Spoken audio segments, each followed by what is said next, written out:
It's late November. I'm here in my polytunnel and I've now finished making the beds in here.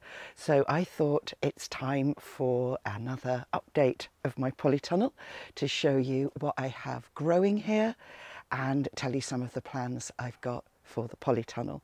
Apologies for the background noise. It's usually very quiet here, but there's been a storm and quite a few trees have come down and there's some heavy machinery in the village making bleeping noises as they sort out some of the fallen trees.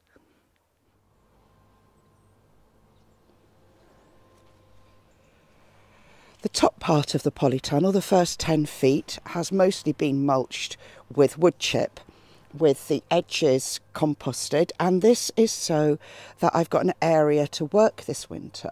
I need to make, for example, 2 large frames for the doors at the bottom and here at the top. I'm going to make it out of wood and metal mesh so that the insects can get in, but the squirrels, magpies and jays can't. I don't want them in here because if they come, I will have no tomatoes or anything like that. They will come in and help themselves. It's a very cold day. Most of the veg is still fairly frozen. They were frozen solid last night. Mostly they bounce back. You can see the lettuce at the front that has bolted. That is not an overwintering lettuce and that will be cleared. Polytunnels do not stop things getting frosted. It gets really cold in here. What it does do is protect everything from the weather. So the storms that we have had, you may be able to hear some of the farm machinery clearing some of the fallen trees in a neighbouring field. It didn't affect these plants at all, whereas the ones outside, they got hail and heavy rain and high winds and they're looking a little bit beaten up. In fact, some of them got an empty water butt landed on them, so it protects from the weather. That's one of the advantages of a polytunnel. This bed here has been sprinkled with a mixture of mustard and radish. It's a mixture I bought from Pennard Plants and it's for a kind of potato green manure, and it's actually pretty late for sowing a green manure. This is an experiment just to see if it will actually germinate. It's possible, I won't know unless I try. So going down the polytunnel, it has 2 paths.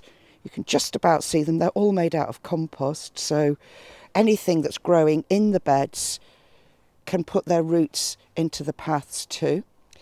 This is going to be where I'll have the staging. It's looking a bit wonky at the moment because I haven't actually fixed it on properly yet.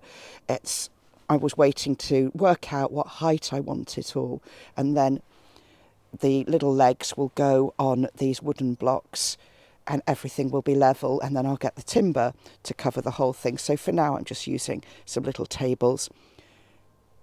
Here's some peas that I sowed recently, and these are winter peas. They're douce Provence, so they're going to be for spring pods. I get a lot of fungi in here.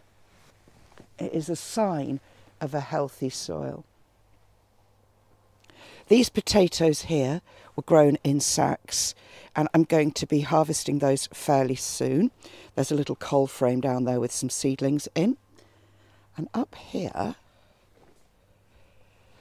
this area where you can see the dead leaves, that is my other potato bed for wintertime potatoes, new potatoes for Christmas essentially.